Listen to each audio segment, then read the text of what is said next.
नमस्कार, बहुत स्वागत है आपका अपना बिहार में। आपके साथ मैं हूं सोनाली सिंह। उपेंद्र कुशवाहा पर लगातार तीसरे दिन सीएम नीतीश कुमार ने बड़ा बयान दिया है। पटना में सीएम नीतीश कुमार ने कहा है कि कुशवाहा क्या बोलते हैं इससे कोई फर्क नहीं पड़ता है। सीएम ने आज साफ साफ कह दिया है कि कुशवाहा कहीं भी जाने के लिए पूरी तरह से स्वतंत्र हैं। जहां जाना हो वो वहां चले जाएं।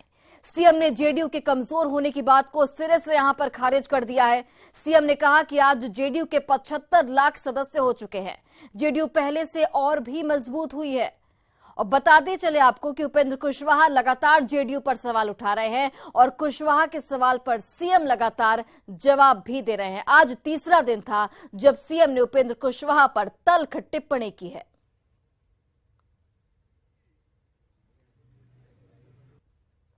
एक है कोई संपर्क में, जरा नाम दीजिए ना।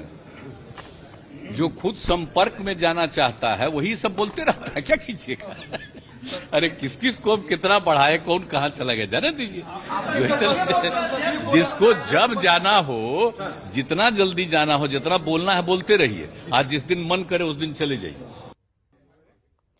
और इस खबर पर ज्यादा जानकारी के साथ हमारे सहयोगी रवि जुड़ गए हैं। रवि, आज नीतीश कुमार ने स्पष्ट तौर पर कह दिया कि उपेंद्र कुशवाहा कहीं भी जाने के लिए स्वतंत्र हैं, यानी कि उपेंद्र कुशवाहा के जेडीयू में रहने या फिर नहीं रहने से कोई फर्क नहीं पड़ता है।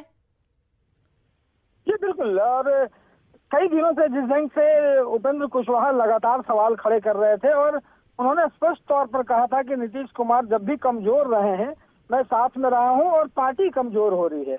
इसे लेकर के मुख्यमंत्री नीतीश कुमार ने साफ तौर पर कहा कि कोई पार्टी कमजोर नहीं है और अब तक सदस्यता जो है वो 75 लाख से ज्यादा हो गई है। और उपेंद्र कुशवाहा को लेकर के साफ तौर पर आज उन्होंने कह दिया कि उनका जो भी लोग जो संपर्क में है दूसरे दलों से, वही लोग ऐसा बयान दे रहे हैं। और उनका कहना है कि जिन्हें मैंने बढ़ाया, कई बड़े पोस्ट पर चले गए, अब जाकर के बोलते हैं। तो जिन्हें जब जाना है वो चले जाए, इससे पार्टी को कोई फर्क नहीं पड़ता। इससे साफ हो गया है कि उपेंद्र कुशवाहा का अब जदयू में रहना जो है तो मुश्किल हो गई है। जी रवि, उपेंद्र कुशवाहा की अगर बात करें तो उनकी राजनीति कभी भी स्थिर नहीं रही है। उनमें स्थिरता की काफी कमी है और यही वजह है शायद कि जेडीयू भी अब उनसे मुंह मोड़ रहा है। उपेंद्र कुशवाहा ने अपने राजनीतिक कैरियर में अगर कहें तो लगातार जो है जिस दल में रहे वो उस दल में बदलते रहे हैं। सबसे चौंकाने वाला उन्होंने फैसला तब लिया था जब केंद्र में एनडीए के साथ, बीजेपी के साथ वो मंत्री पद पर रहे थे और मंत्री पद रहते हुए उन्होंने बीजेपी छोड़ा था और जदयू में आए। जदयू में अपने पार्टी का विलय तक कर लिया और अभी मुश्किल से 2 साल भी नहीं हुए हैं और यहाँ से भी उनका मन उबा है। तो कह सकते हैं कि अस्थिरता की जो स्थिति उपेंद्र कुशवाहा की जो रही है वो सालों से रही है और एक बार फिर से माना जा रहा है कि वो बीजेपी के संपर्क में है और कभी भी बीजेपी के पाले में जा सकते हैं। हालांकि उपेंद्र कुशवाहा इसे नकारते रहे हैं, लेकिन मुख्यमंत्री नीतीश कुमार का जिस ढंग से खुल करके उन्होंने बयान दिया है, इससे साफ हो गया है कि पार्टी का अब उपेंद्र कुशवाहा को लेकर कोई एक ढंग से कहे कि सिंपैथी नहीं है। अगर वो जाना चाहते हैं तो चले जाएं। जी रवि, नीतीश कुमार के इस बयान के बाद जिस तरीके से उपेंद्र कुशवाहा ने अब चुप्पी साथ रखी, इस चुप्पी का मतलब क्या समझा जाए? देखिए, इंतजार इस बात का ही है कि क्योंकि पिछले दिनों जब नीतीश कुमार ने जब इशारों में बात कही थी तो उपेंद्र कुशवाहा ने प्रेस कॉन्फ्रेंस करते हुए कई बड़े सवाल खड़े कर दिए थे। उनका कहना था कि पार्टी में जो लोग बड़े पोस्ट पे हैं, जो जितनी ऊंचाई पे है जदयू में, वो बीजेपी के ज्यादा करीब है। वो ऐसा हमला था जिसे लेकर के माना जा रहा है कि नीतीश कुमार सबसे ज्यादा आहत हुए।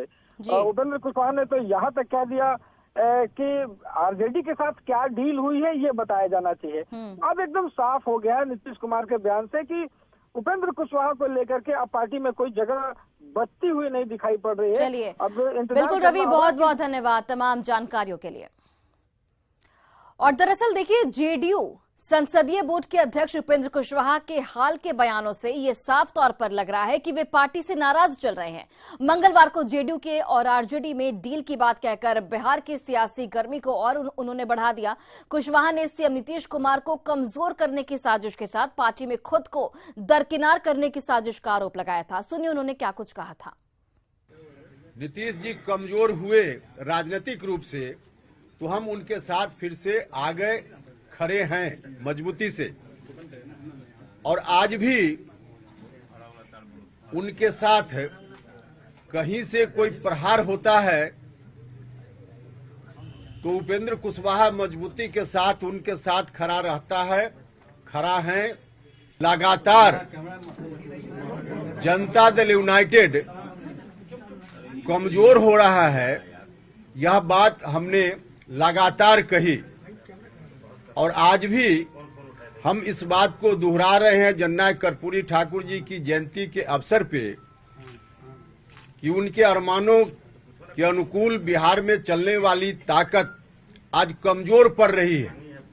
इसकी मजबूती की जरूरत है और इसकी मजबूती के लिए हम लोग लगे हुए हैं।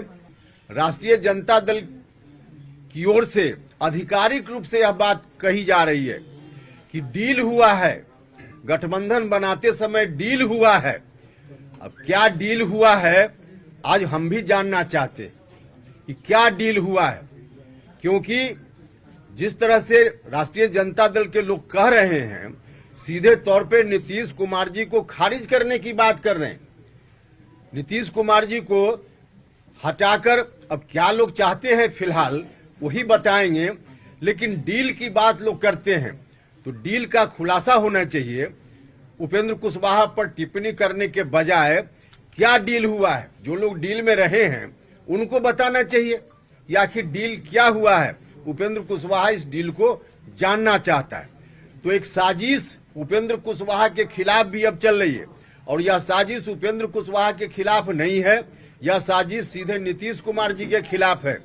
उपेंद्र कुशवाहा को दरकिनार करने का मतलब कि नीतीश कुमार जी को कमजोर करना। नीतीश कुमार जी के साथ उपेंद्र कुशवाहा मजबूती से खड़ा रहता है। तो उपेंद्र कुशवाहा मामले पर बिहार की सियासत में उफान साफ तौर पर दिख रहा है। सीएम नीतीश कुमार ने साफ संदेश दे दिया है। जेडीयू सांसद संतोष कुशवाहा ने भी उपेंद्र कुशवाहा को नसीहत दी है।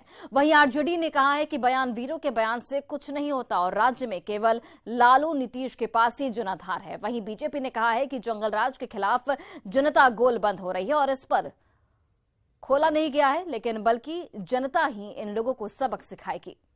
कहीं कोई साजिश नहीं होने जा रहा है। नीतीश कुमार जी के रहते हुए लव कुश परिवार पूरी मजबूती के साथ, चट्टानी एकता के साथ नीतीश कुमार जी के साथ खड़ा है और जहां तक कमजोर होने की बात जिसको चल रहा है जिनके दिमाग में, उनसे तो हम आग्रह करेंगे कि वो अपने चश्मे का नंबर ठीक करा लें।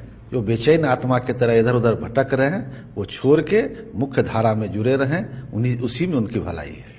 बयानवीरों के बयान देने से कुछ नहीं होता है। स्पष्टता है कि जिनके पास जनाधार है वो है माननीय लालू प्रसाद जी और माननीय नीतीश कुमार जी, और इन दोनों ने मिलकर के जो समाज के बेहतर निर्माण के लिए, बिहार के बेहतर निर्माण के लिए महागठबंधन का निर्माण किया है।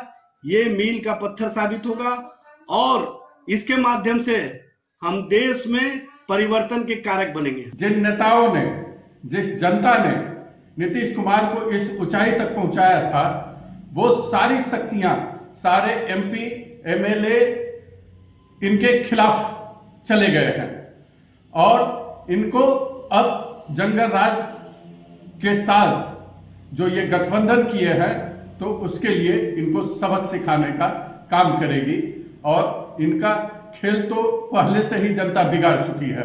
अब आगे इनका खेल ही कहां बचा है कि खेल लोग बिगाड़ेंगे।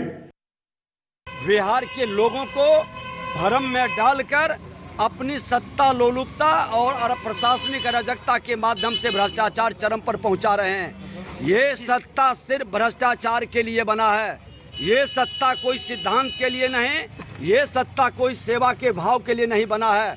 आज राजद और जदयू का ये जो मिलन है और जो ये गठबंधन हुआ था, ये अपने स्वार्थ, अहंकार, महत्वाकांक्षा की पूर्ति के लिए एक व्यक्ति को प्रधानमंत्री बनना था, दूसरे को मुख्यमंत्री बनना था।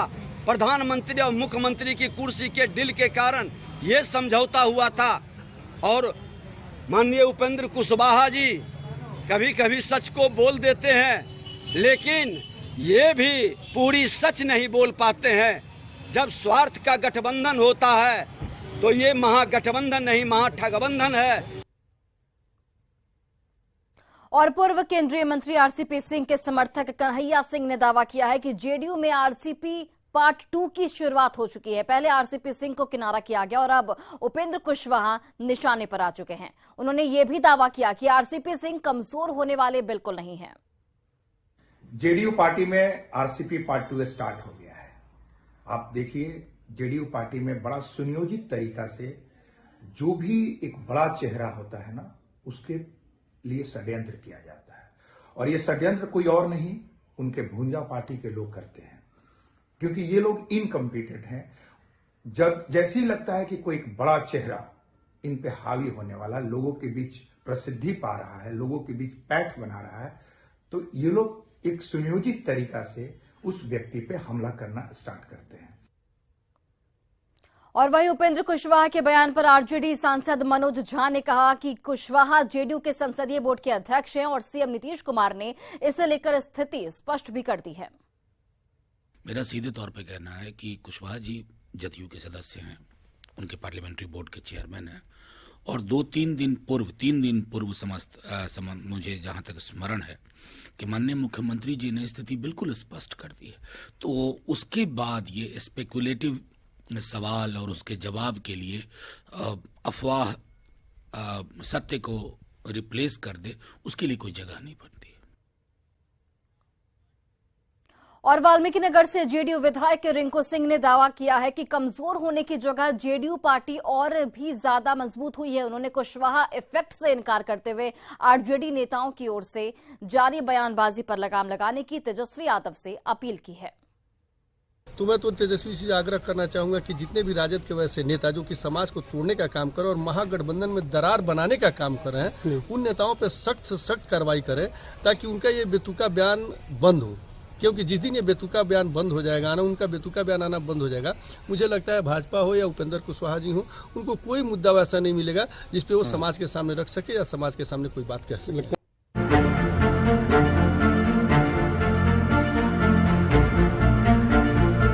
उपेंद्र कुशवाहा को दरकिनार करने का मतलब कि नीतीश कुमार जी को कमजोर करना। जिसको जब जाना हो, जितना जल्दी जाना हो, जितना बोलना है बोलते रहिए। आज जिस दिन मन करे उस दिन चले जाइए।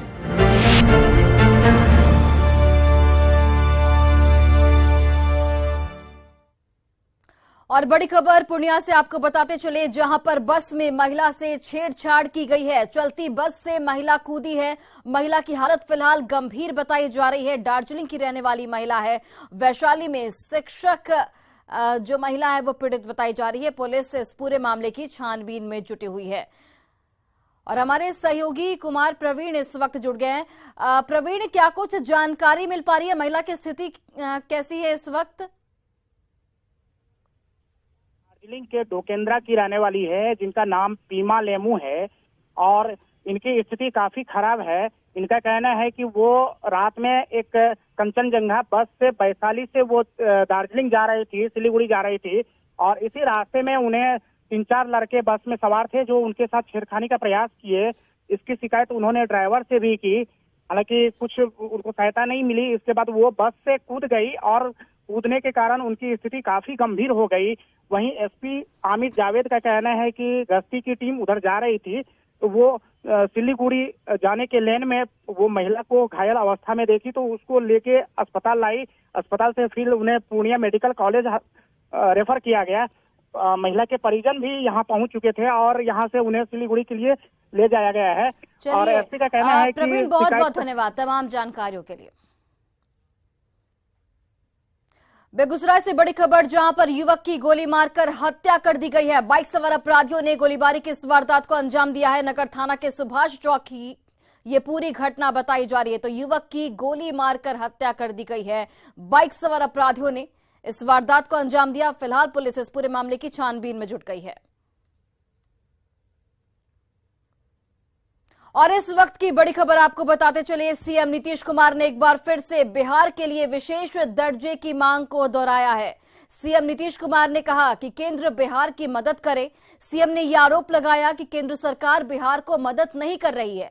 सीएम ने यह भी कहा कि केंद्र ने कर्ज लेने पर रोक लगा दी है। सीएम नीतीश कुमार केंद्र सरकार पर भी यहां पर बरसे और कहा कि केंद्र सरकार सिर्फ प्रचार प्रसार में ही लगी हुई है। साथ ही सीएम नीतीश कुमार ने यह भी कहा कि केंद्र से मदद ना भी मिले तब भी वो बिहार का विकास करेंगे।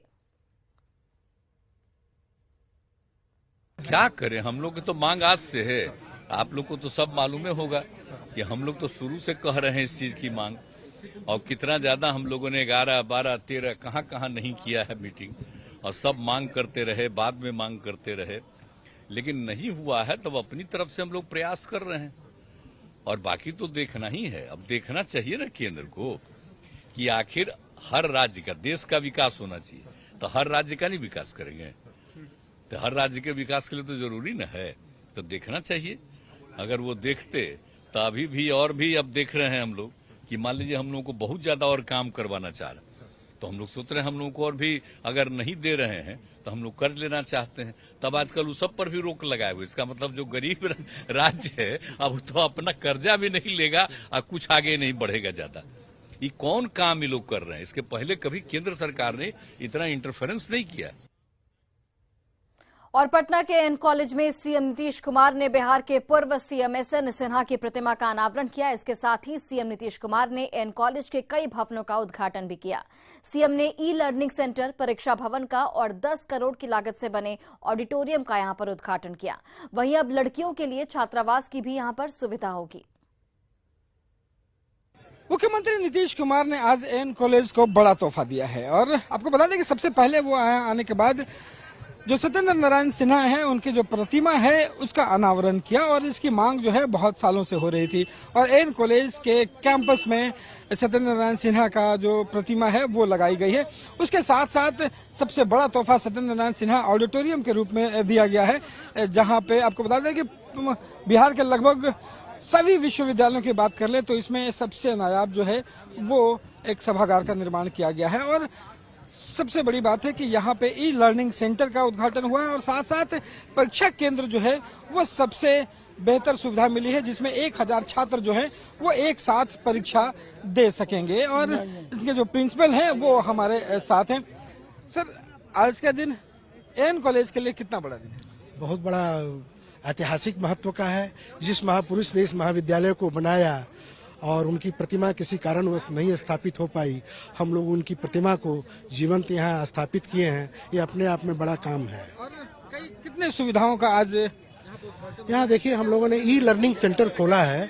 वो बिहार का पहला ई लर्निंग सेंटर है, जिसमें 182 कंप्यूटर है, जिसमें बच्चे, गरीब के बच्चे, कॉलेज के स्टूडेंट के साथ साथ कॉलेज के बाहर के बच्चे भी एक मिनिमम चार्ज पर आकर के कंप्यूटर फैसिलिटी को अवेल कर सकते हैं।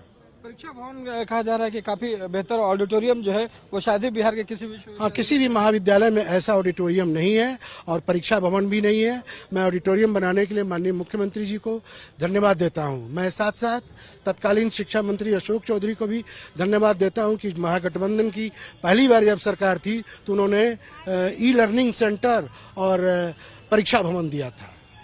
तो ये कह सकते हैं कि एन कॉलेज के लिए एक बड़ा तोहफा है, और आज के बाद जो है इन तोहफों के जरिए तमाम वैसे छात्र जो कंप्यूटर की शिक्षा लेना चाहते हैं, वो गरीब छात्र वो भी ले सकते हैं, और यहाँ पे पढ़ने वाले छात्रों को सुविधा मिल पाएगी। कैमरा पर्सन अजय दुबे के साथ रविएस नारायण, न्यूज़ 18 पटना। और फिलहाल इस बुलेटिन में बस इतना ही। आप देखते रहिए